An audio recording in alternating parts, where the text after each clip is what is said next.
Shalom, everyone. Welcome to an interview with a good friend, Gedalia Blum from Samaria, from the beautiful hills of the Shamron, the city of Eli, a beautiful city right near the biblical city, a site of Shiloh, where the tabernacle stood for 369 years. Here to talk to him today about what he's doing in the land of Israel, a couple of the initiatives he's been working on, and just excited to hear from him what's happening today in the land of Israel, because there's very exciting things that are taking place. But first, as an American native, I wanted to ask, for you, first of all, what brought you to the land of Israel? And second of all, what's the difference between the states and Israel? What's the difference for you? Okay, well, first of all, thank you for having me. For sure. We've known each other. I've known the family for many years now, and I absolutely am in love with what you guys are doing. You're doing really all the legwork, the hard work, Well, thank you. for Israel and for people to connect to Israel, really. And it is a blessing to us here in Israel to have like you and your family. Spearheading blessed by Israel. So thank you. No, it's because of people like you that keep us doing what we do. Well, you know what, and I think that really brings it to the story of, it brings to your question about, what am I doing here? And I think that there's a purpose. So what am I doing here? And also for your second question is what the difference is between the states and Israel. And I think it has to do with both of your questions have one answer, which I believe is purpose. I believe that for me, being in the land of Israel as a Jew is coming back to the land of my forefathers. It's coming back to a land that is home. The first time I was here, I came back home for the first time. And there's a spark in every single person, every single Jew that's connected to this land, connected to their people. And when there's something that is indescribable that happens, or at least that happens to many people, including myself included, when my feet first hit the land of Israel, and this energy just reverberated through my body, and I felt as if all of the world's problems just like dripped off my shoulders, and I felt light again. I was able to breathe like a fish in water. And I think that is why I stayed here. No one ever wants to leave home. And so Right. I came home for the first time. I never wanted to leave. And I believe that the big difference is, and I don't think that this needs to be a difference, but I think that there is a significant challenge today in the Western world, that people are being raised and growing up in a culture without purpose. For sure. And I think that the purpose is not to be on TikTok and not to see how many likes you have or what kind of clothes you're wearing or what somebody is thinking about you, or not, watching Netflix, 80 hours a week. But the purpose is like, why are we put in this earth? There's our connection to God, but God also gave us two hands. And God gave us two eyes, two ears, nose, and a mouth, our senses, our legs, our feet. And so what are we going to use these tools for? Are we going to use it? Are we going to utilize them for what their purpose is? Or are we going to waste away and just not take full advantage of everything that we were given? And so I think that my place in this land is not only about coming home, but recognizing and putting things in context and perspective, is that this is a merit that, for whatever reason, that God gave to me, and not many of my family members and not my friends that are still in the States. And not only that, but didn't give it to the generations before me, that coming to the land of Israel on a plane or a boat or a car or whatever just wasn't possible. It was too dangerous. It wasn't accessible.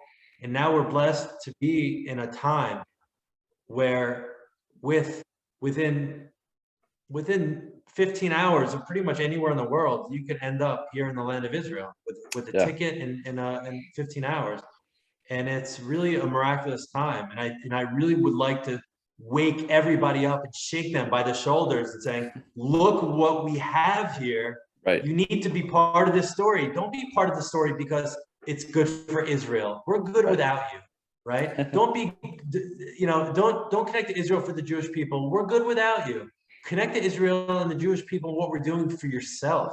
Yeah. Because this is really, especially for Jews and Christians alike, the center of the universe is right here. This is the center of the universe. And unless you're connected and tapped into that frequency, then I believe, and this is my opinion, I believe that you're not living up to your potential. And there's a wide open door. Things that you're Blessed by Israel is doing, things that Bikurim are doing, and I'll talk about it later, but things that so many other people are doing, that they have every opportunity to just tap in and connect and pick up the pen with us and write this the most amazing story that's ever been written in the history of man. And that, I believe, is the Jewish people returning to their ancestral homeland after 2,000 years of exile.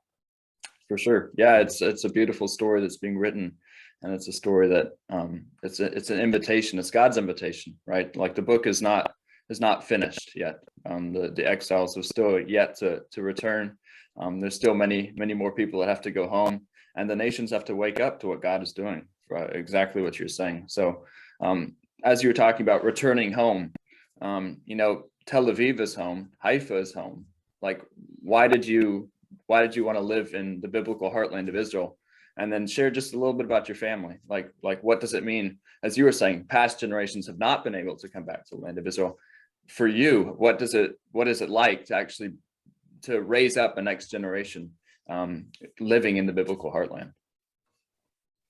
So, why did I choose to live in Eli, which is in the hills of Binyamin, in the Binyamin Shomron region north of Jerusalem? And I like to think that every single person has, it's like dating, not everybody is fit for someone else. But when you find that person, then you want to connect with them. And I think the same thing is with the land of Israel. The land of Israel is so diverse in its regions, from the desert to the natural springs that come out of the mountains of the Shomron, or the low-lying hills down in Tel Aviv. Everybody has their own place. And for me, when I look outside, in the hills of Binyamin, and I see the valley that goes into Shechem, I see with my eye, I manifest that this vision that Joseph is walking to go check up on his brothers. And I could see right near my office, right where I'm sitting, I could turn to my left, I'm looking out the window, and I see the pit. I don't see the pit, but this is the pit where he was thrown into.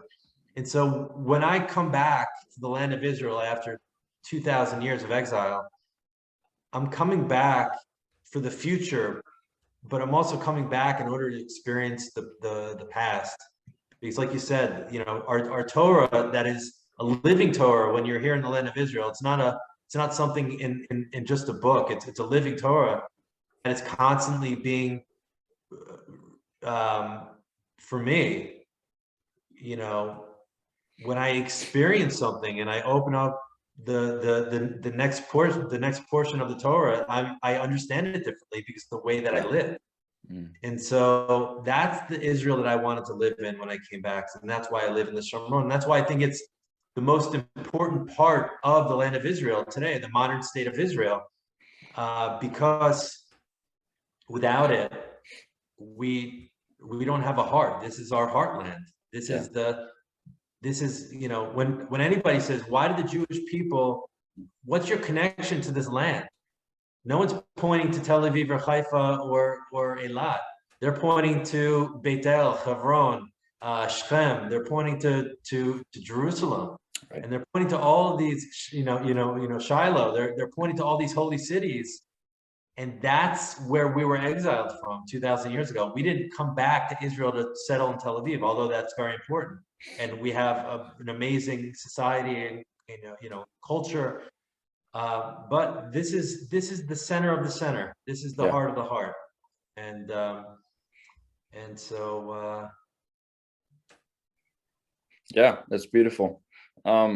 I love how you said and expressing how you expressed talking about that you yourself were 2000 have been in exile 2000 years, right? It's a very personal thing. The exile of the Jewish people, there's a personal aspect to that reality, and that you were exiled 2000 years, right? And I think you even see that in the Torah, right? It's like when your son, concerning the Pesach, the Passover, right? It says when your son asks you, why are we doing this? It's like, because I came out of Egypt, right? There's a very personal aspect of coming out, and then also entering into the promises and the fullness that God has for you. And so for you, it's like you personally came out of 2000 years of the Jewish people not being in Israel. And now you are like being one of, I guess, even like one of the spies, right? Saying the land is good. We need to enter in, to not even just to the Jewish people, but proclaiming that to the world. The land of Israel is good, and God's promises are taking place today. So that kind of brings us to what are you doing, right? I know you have the Bikurim initiative, the Yellow Pages of Israel as well. You have a lot of things going on, a lot of writings, a lot of podcasts, a lot of different things that like you're engaged in advocating on behalf of Judea and Samaria. Share with our listeners, the people who are going to watch this. What are you doing, and how can they get involved? So in a nutshell, everything that we do is to strengthen and to build the land of Israel for the Jewish people within Judea, Samaria, and the Jordan Valley. The way that we're doing that isn't through what we call hasbara, isn't through advocacy, it's not through protests, it's not through anything, except economics. We believe that economic Zionism is really the next level of philanthropy to Israel, meaning that the whole idea that it's better to give somebody a fishing pole to fish than it is to give them the fish. Israel is a strong country. We're a strong nation. We're a determined people. We don't need necessarily handouts, but on the other hand, we do need cooperation. We do need economic stability and self-sustainability. We do need new avenues to utilize the technologies that are available today in order to help to succeed. And that's what Bikurim is all about, is bringing people from around the world and saying, I have an opportunity to pick up the pen and strengthen the Jewish people in the land of Israel for this generation, generations to come. And the way that I'm going to do it is by donating $9 a month that is going to go into the development of technology tools, education, networking, and so many other things that are focused on driving more success to the modern day pioneers, these small family-run small businesses. And they're the ones creating jobs. They're the ones who are investing in the community. These are the spearheads of growth. And unfortunately, they're underserved. They're underserved not only in Israel. This isn't an Israeli thing. If anybody who's watching this thinks about the small businesses in their local community, they're generally an island on their own, and they have to sink or swim. We have a lot more riding on the economy here in Judea and Samaria than maybe somebody does in Missouri, although somebody's financial status and standing within their family is extremely important. This is a nation. This is a national movement. This is for the survival of the land of Israel. And that's why we have, for the last year, attracted people from all over the world, whether they're giving $2 a month from an African village or donating $50,000 from a hedge fund manager in the United States. I mean, the scope of who's giving and who's involved. There's Christian, there's Jews, there's Muslims, there's men, homosexuals, anybody. It doesn't matter. Like this becomes an umbrella of no politics. This is action. This is, I love Israel. I want Israel to grow and thrive and survive and be a light upon the nations and secure the heartland for the state of Israel. And it doesn't matter who you are. You're coming in and you're being part of it. And we've had much success over the last year. We helped many tens of businesses one-on-one. We've helped thousands of businesses, getting more promotion. And that was only the pilot. And this year, moving forward, we have big plans. We have big plans we have a lot of collaborations. We're working with people, technology developers, consultants who do educational programs for businesses. And we're also, this is the most actually exciting thing I think that we're doing. And you touched on it a little bit before when you said something about the sin of the spies, that this is like a fixing of the sin of the sin of the spies who said that the land was bad, it's too dangerous, don't come. We're building the first online tourism booking website for Judea and Samaria. And we are going to roll out the red carpet for people to have, for the first time, accessibility to the land of Israel, to the people, to the museums, to the workshops, to the restaurants, to the jeeping, all these things that normally you would need to go through a tour group or you'd have to make special arrangements for. This is one click and you get up and go. And we're opening up Judea and Samaria to millions of tourists to come. And this is going to be a game changer for the region. Yeah. For sure. God willing, it's going to open up. God willing, it's going to open up. More tourists are going to start coming in. So it's Israel's opening up now. You could order tickets March 1st. I think they're opening up to everybody, and we welcome everybody to come back and breathe the holy air for the first time in 2 years. Oh, I'm ready. And it's sorry. I interrupted you. You were going to make a comment though. No, it's fine. Okay. Yeah, but I'm ready. I'm ready to breathe in some holy air. So and come and sit in that beautiful office. And I've been to where you're sitting exactly. And let me tell you, people, it's an amazing place. Beautiful place, beautiful homeland. And I can't wait to get back. And this is it, right? This is the invitation Gedalia is making to everyone. Come and experience it for yourself. How can they get involved? Like how can they get involved with what you're doing? So they could go to our website, www.bikurim-israel.co. I'm sorry. They could go to www.bikurim-israel.org, and they could learn all about this economic Zionist movement. They could contribute, they could volunteer, they could be an advocate in their communities, and just open up the eyes of people saying, we don't have to just pray. Praying is great, but it's, like I said, we have a mouth and we have a heart. You can pray with your mouth and heart. What about your hands? What about your feet? Right. Let's use everything, and let's use our wallets also. You work, and Bikurim means first fruits. So the idea behind Bikurim is that you give your first fruits to the priests back in the times of the temple. That's what Bikurim were, your first fruits of your farm. So when everybody's going to work, everybody comes and gets their paycheck every month, we want to invite you to give your first fruits to Israel. Yeah. And that you should be blessed, not only like they were in the times of old, where they would be blessed with years of beautiful harvest by giving their maser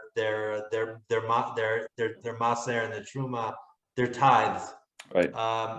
But so too today, in today's world, where you could give, no matter if you're 9,000 miles away or 6 or whatever it is, 12,000 miles away, you could give your first fruits to Israel through Bikurim. And this is something that is going to be invested into the infrastructure that we need, that is going to be lasting and impactful for generations to come. Yeah, for sure. Bikurim is spelled with 1 K, correct? It's BIKURIM -Israel.org. Awesome.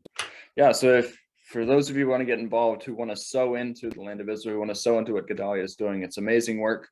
And obviously we have ties because, that was also our goal, right? To economically strengthen the land of Judea and Samaria. And so being able to work together has been fun.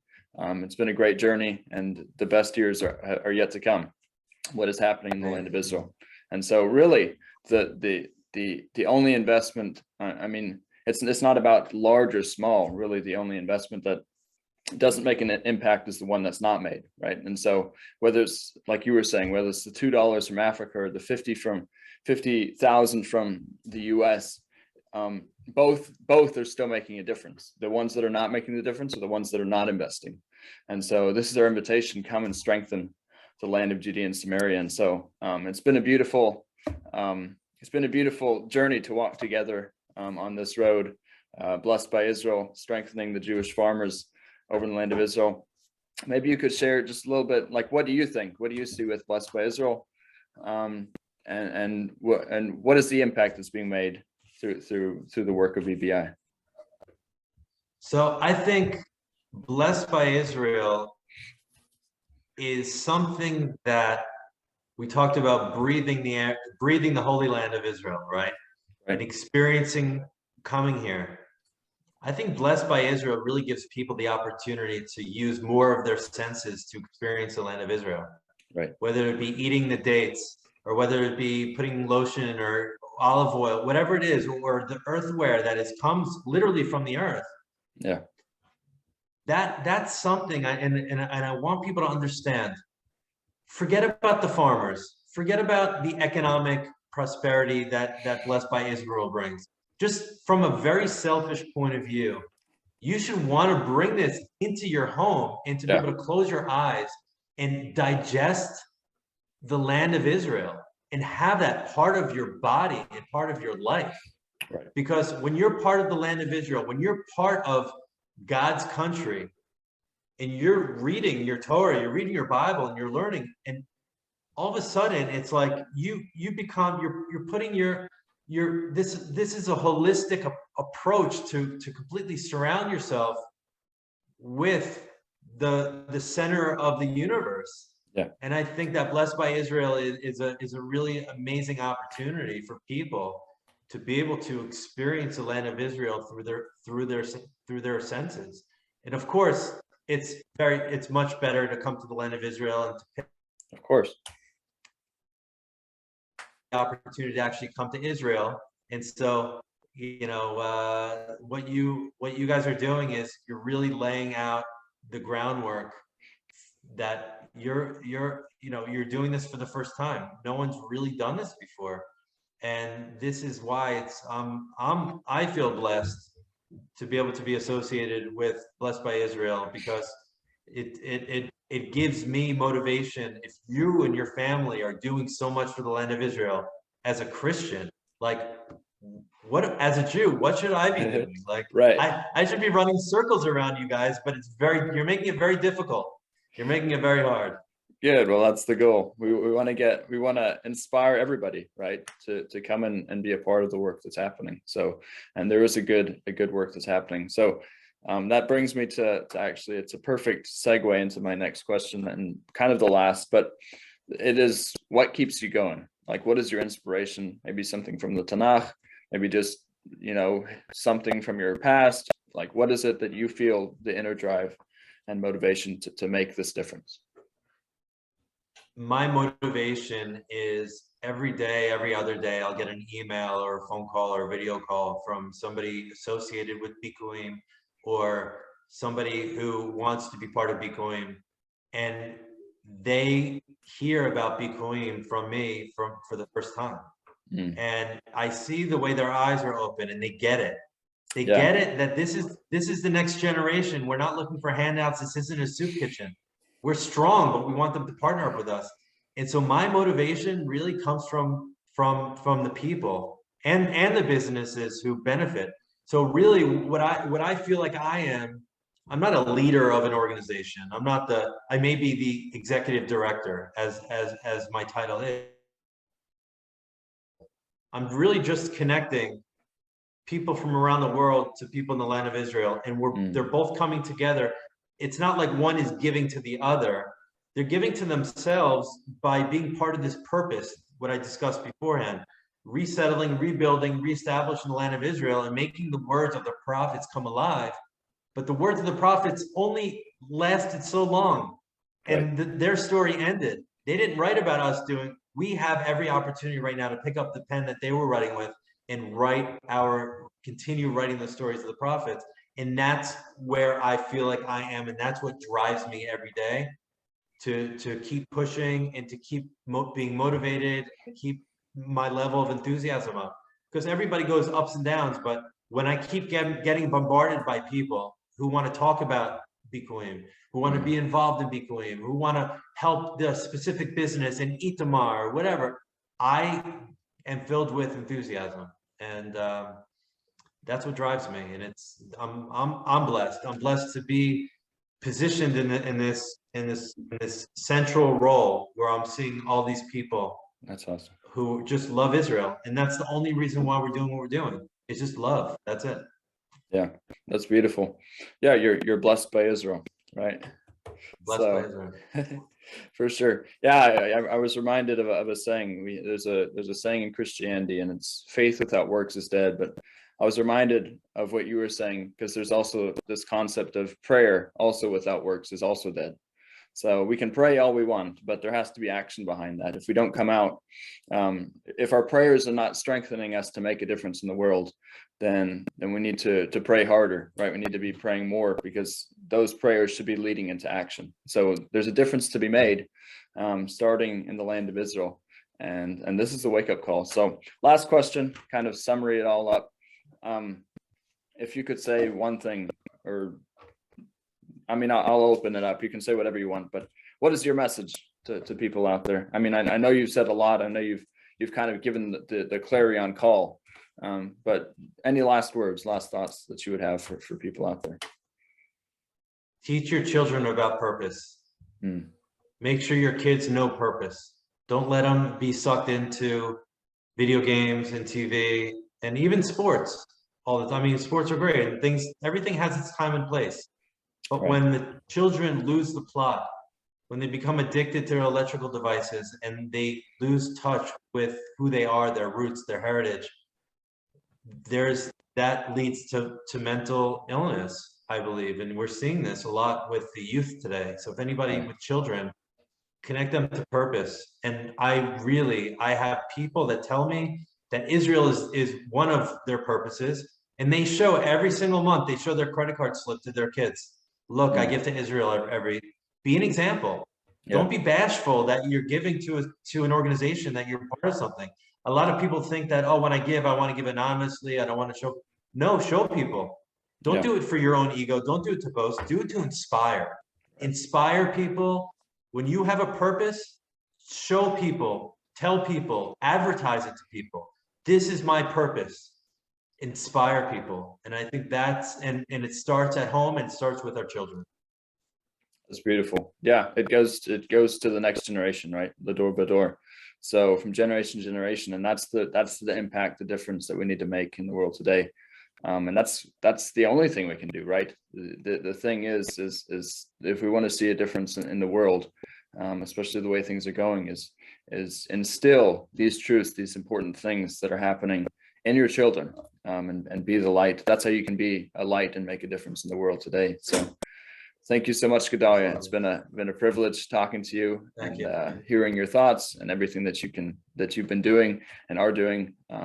I would just encourage everybody that's going to be watching this, get involved with what Gedalia is doing, get involved with Blessed by Israel. Pray, but also then turn that prayer into action and make a difference.